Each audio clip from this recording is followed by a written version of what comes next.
Assalamualaikum warahmatullahi wabarakatuh. Ini adalah video kelompok 7 mengenai syariah digital marketing. Untuk anggotanya, yang pertama ada Dina Krisdianti 124051833325, kemudian Wildan Fahmi Faza 124051834404. Kemudian ada Edo Bayuda Lutfi 124051833335. Serly Dewi Cahyani 124051833332. Terima kasih. Itu perkenalan dari kelompok kami dan silahkan simak video yang akan kami presentasikan. Assalamualaikum warahmatullahi wabarakatuh. Saya Dina Krisdianti, NIM 124051833325. Saya akan menyampaikan materi yang pertama, yaitu mengenai perkembangan sistem pemasaran. Jadi, haruslah ada proses ataupun perjalanan yang sangat panjang. Proses perjalanan perkembangan pemasaran ini dapat kita sebut sebagai sejarah pemasaran sendiri. Jadi untuk yang pertama yaitu perkembangan pemasaran bermula ketika tahun 1900. Ini terjadi sebuah revolusi industri secara besar-besaran dan mengubah cara atau perilaku masyarakat. Jika sebelumnya terjadi revolusi, masyarakat masih mengenal cara berbisnis dengan ciri utama merkantilis atau berdagang, maka setelah revolusi ini masyarakat ini mempunyai perilaku menjadi kapitalis. Jadi dari sinilah maka muncul yang namanya lembaga.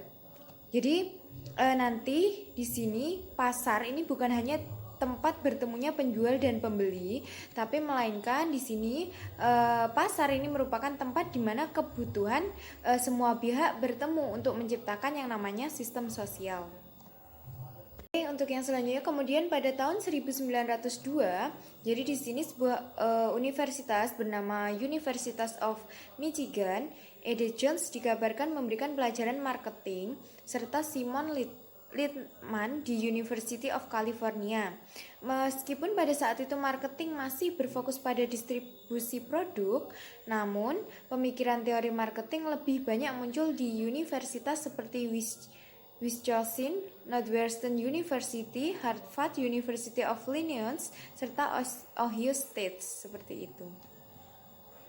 Yang selanjutnya ini pada tahun 1875 ini sebenarnya sudah didasari yang namanya periklanan. Namun di sini ini belum terlalu dipelajari begitu rinci, tetapi sudah ditulis di dalam buku yang berjudul History of Advertising. Jadi di sini akhirnya kemudian mempelajari ilmu lagi, yaitu ada ilmu lagi selling. Di sini akhirnya mulai dipelajari dan dianalisis.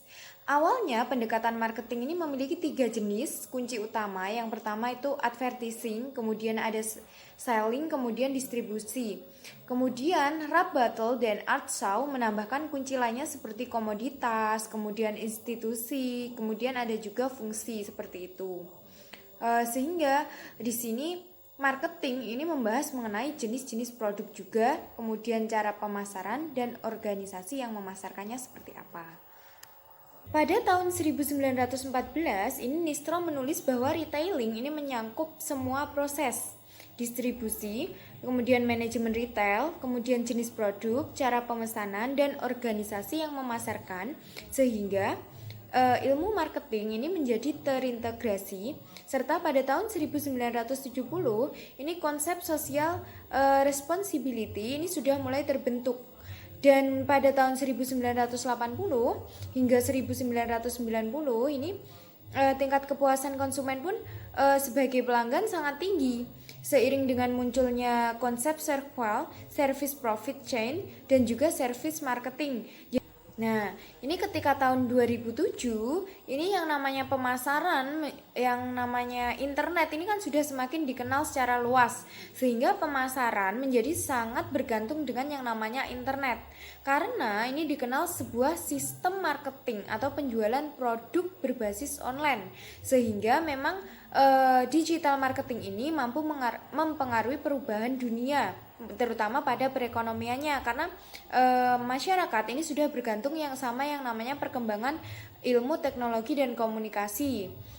Karena ya yang seperti yang kita tahu yang namanya teknologi ini kan tidak terbatas sama yang namanya ruang dan waktu. Untuk materi yang selanjutnya ini mengenai syariah digital marketing. Jadi digital marketing ini adalah kegiatan marketing termasuk branding menggunakan berbagai media berbasis web seperti blog, kemudian website ataupun jejaring sosial lainnya. Untuk digital marketing yang sesuai dengan syariah dapat diimplementasikan dengan mengikuti beberapa petunjuk dalam Al-Quran mengenai perdagangan, penjualan atau pemasaran, diantaranya sebagai berikut. Yang pertama ini ada jaminan produk. Jadi suatu produk yang dipasarkan oleh perorangan maupun perusahaan ini harus terjamin produknya baik dari segi kualitas bahan, kuantitas pengolahan, kualitas penyajian, serta aspek non material mencakup halal dan haramnya suatu produk baik berupa barang maupun jasa. Kemudian yang kedua itu ada manfaat produk. Jadi untuk manfaat produk ini setidaknya produk itu harus bermanfaat apabila proses produksinya ini benar dan baik, seperti itu. Kemudian yang ketiga ini ada sasaran produk. Sasaran produk sendiri ini pemasaran produk harus tepat sesuai dengan sasaran atau customernya, yaitu produk baik barang maupun jasa yang membahayakan bagi para konsumen, baik dari segi kesehatan maupun moral. Produk berupa makanan yang halal dan baik karena konsumsi dapat menghantarkan manusia kepada yang namanya ketakwaan, seperti itu. Jadi setidaknya kita harus mengimplementasikan bagaimana digital marketing syariah yang sesuai dengan petunjuk Al-Quran. Saya Wildan Fahmi Faza dengan NIM 12405183404. Di sini saya akan menjelaskan tentang karakteristik digital marketing. Menurut kelompok kami, karakteristik digital marketing itu ada 4 ya. Yang pertama adalah taitis, yang kedua adalah etis, yang ketiga adalah realistis, yang keempat adalah humanistis. Taitis atau robaniyah yaitu meyakini bahwa hukum-hukum syariat yang bersifat ketuhanan atau yang bersifat taitis adalah hukum yang paling adil, paling sempurna, dan paling selaras dengan segala bentuk kebaikan, paling dapat mencegah segala bentuk kerusakan, paling mampu mewujudkan kebenaran, memusnahkan kebatilan, dan menyebarluaskan kemaslahatan. Yang kedua adalah etis atau akhlakiyah, yaitu mengedepankan masalah akhlak dalam segala bentuk aspek kegiatan pemasaran. Yang ketiga adalah realistis atau al-waqi'ah, yaitu konsep pemasaran yang profesional dan fleksibel sebagai bentuk kewaspadaan terhadap keadaan pasar yang selalu berubah, di mana lebih bersikap bersahabat, santun, dan simpatik. Yang keempat, humanistis atau al-insaniyah, yaitu bahwa syariah diciptakan untuk manusia agar derajatnya terangkat dan sifat kemanusiaannya terjaga, sehingga memiliki nilai yang terkontrol dan seimbang, bukan manusia yang serakah yang menghalalkan segala cara untuk meraih keuntungan yang sebesar-besarnya. Prinsip yang harus dimiliki oleh pemasar digital syariah, yang pertama adalah memiliki kepribadian spiritual, berperilaku baik dan simpatik, berlaku adil dalam bisnis, bersikap melayani dengan rendah hati, menepati janji dan tidak curang, menjunjung tinggi sikap amanah dan bertanggung jawab, jujur dan terpercaya, tidak berburuk sangka, tidak suka menjelek-jelekkan, tidak melakukan sogok. Baik, kemudian implementasi digital marketing secara islami. Implementasi digital marketing secara syariah atau secara islami hampir sama dengan digital marketing konvensional. Yang membedakan adalah hal yang paling dasar, yaitu penerapan akhlak pelaku bisnis dan etika pemasar syariah yang sesuai dengan prinsip syariah. Maksudnya bagaimana? Di mana pelaku pemasar yang menerapkan pemasaran syariah adalah tidak melakukan kecurangan atau tidak melakukan ingkar janji dari apa yang mereka tawarkan dari iklan tersebut. Seperti yang kita ketahui, iklan yang kita lihat di TV atau iklan yang kita lihat di sosial media itu kan tidak 100% sesuai atau sama dengan produk yang mereka tawarkan secara aslinya. Nah, ini yang digarisbawahi oleh para pelaku pemasar bahwa pemasar syariah itu harus menepati janji, tidak curang dan tidak bohong. Seperti yang saya sebutkan di materi sebelumnya, di prinsip-prinsip yang harus dimiliki oleh pemasar syariah, di mana berperilaku baik dan simpatik, berlaku adil dalam bisnis, bersikap melayani dengan rendah hati, menepati janji dan tidak curang, jujur, terpercaya dan tidak berburuk sangka, tidak suka menjelek-jelekkan dan tidak melakukan sogok.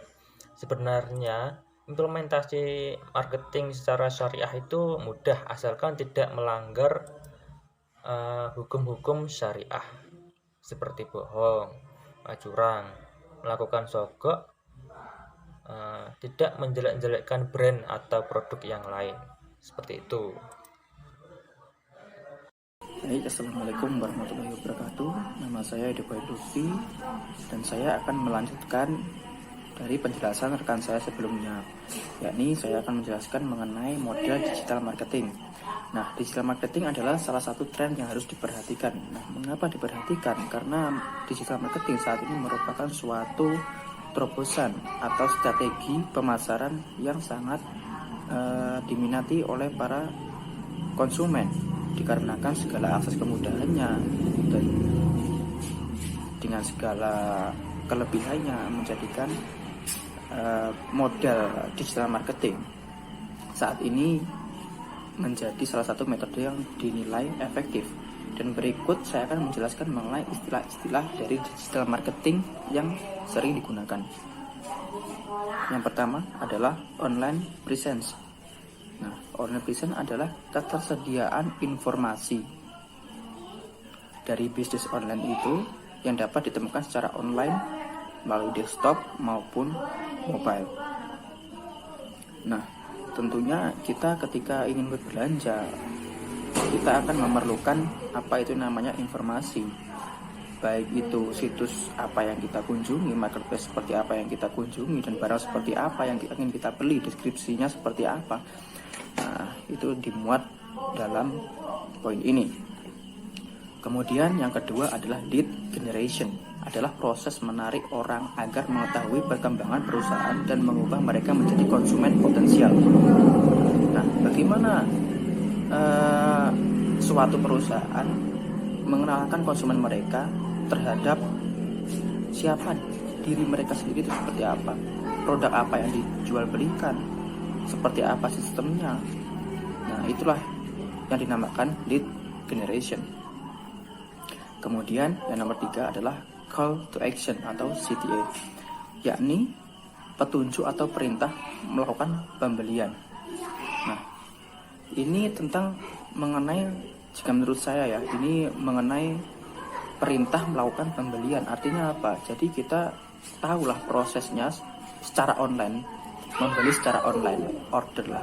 Kita tentunya sudah tahu itu caranya seperti apa, pasti ada prosedurnya dan juga jaminan-jaminan ketika kita mengalami resiko yang tidak kita inginkan, karena ini adalah digital marketing.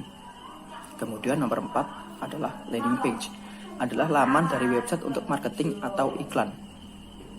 Nah, ini adalah biasanya kita jumpai di YouTube. Nah, itu tentunya kita biasanya menemui iklan pixel lah, atau seperti apa, promo seperti apa. Nah, biasanya mau saya sebut merek ya, seperti Lazada atau Shopee, biasanya mereka akan menempelkan iklan-iklan mereka di situs-situs web ataupun di platform seperti YouTube, Facebook, dan lain sebagainya. Kemudian yang nomor 5 adalah conversion, adalah situasi di mana leads memberi tindakan sesuai yang diinginkan perusahaan, atau singkatnya yaitu respon dari perusahaan. Ini menurut saya kaitannya dengan CRM ya. Tentunya kita sudah tahu CRM itu apa. Jadi saya akan langsung meneruskannya, yaitu kita masuk ke conversion rate optimization atau CRO. Adalah persentase pengunjung website yang akan menjadi konsumen. Nah, bagaimana cara mereka mengetahui berapa persen misalnya tahun ini dari konsumen yang mengunjungi situs web mereka atau marketplace mereka. Tentunya ada sistem AI di situ, di mana akan otomatis menghitung berapa persen pengunjung atau pelanggan yang mengunjungi atau melakukan pembelian di situs mereka.